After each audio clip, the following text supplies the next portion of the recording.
ഇരുപതാം നൂറ്റാണ്ടിലെ മഹാശാസ്ത്രജ്ഞൻ ആരാണെന്ന് ചോദിച്ചാൽ അതിന് ഒരൊറ്റ ഉത്തരമേ ഉള്ളൂ: ഐൻസ്റ്റീൻ. പക്ഷേ ഈ ഐൻസ്റ്റീനെ പഠിപ്പിച്ച മറ്റൊരു മഹാശാസ്ത്രജ്ഞനുണ്ടായിരുന്നു. അതാണ് എഡ്വിൻ ഹബിൾ. അദ്ദേഹം അമേരിക്കക്കാരനാണ്.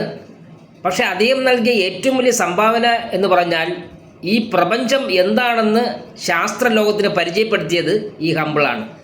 അതുവരെ പലവിധങ്ങളായ നിഗമനങ്ങളായിരുന്നു, തെറ്റായതും പാതി ശരിയായിട്ടുള്ളതുമായ നിഗമനങ്ങളായിരുന്നു. ഇതിനെല്ലാം തിരുത്തി അദ്ദേഹം എന്താണ് പ്രപഞ്ചം, അത് സൗരയൂഥം മാത്രമല്ലെന്നും നമ്മൾ ഉൾപ്പെട്ട ഈ ആകാശഗംഗ എന്ന ഗാലക്സി മാത്രമല്ല, അതിനപ്പുറം ഈ മിൽക്കി വേക്ക് അപ്പുറമുള്ള ഒരുപാട് ഗാലക്സികൾ ചേർന്നതാണ് ഈ പ്രപഞ്ചമെന്നും അതിൻ്റെ അളവ് എത്ര അകലത്തിലാണ് കിടക്കുന്നതെന്നും അതിൻ്റെയൊക്കെ അളവുകൾ എന്താണെന്നും അദ്ദേഹം തൻ്റെ ഹബിൾ നിയമത്തിലൂടെ ലോകത്തെ പരിചയപ്പെടുത്തി, ശാസ്ത്രലോകത്തെ പരിചയപ്പെടുത്തി.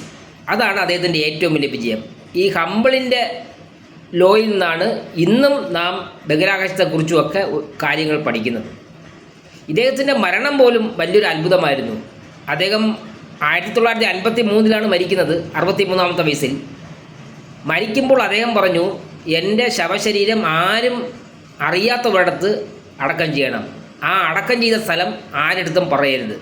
കാരണം അദ്ദേഹം ഒരു കടുത്ത ഭൗതികവാദിയും നിരീശ്വരവാദിയുമായിരുന്നു. നാളെ എൻ്റെ ശവകുടീരം ഒരു തീർത്ഥാടനമായി മാറരുത്. അങ്ങനെ തന്നെയാണ് അടക്കം ചെയ്തത്. ഇന്നും ആർക്കും അറിയത്തില്ല ഈ മഹാനായ ശാസ്ത്രജ്ഞൻ്റെ ശവം എവിടെ അടക്കം ചെയ്തു എന്നുള്ളത്.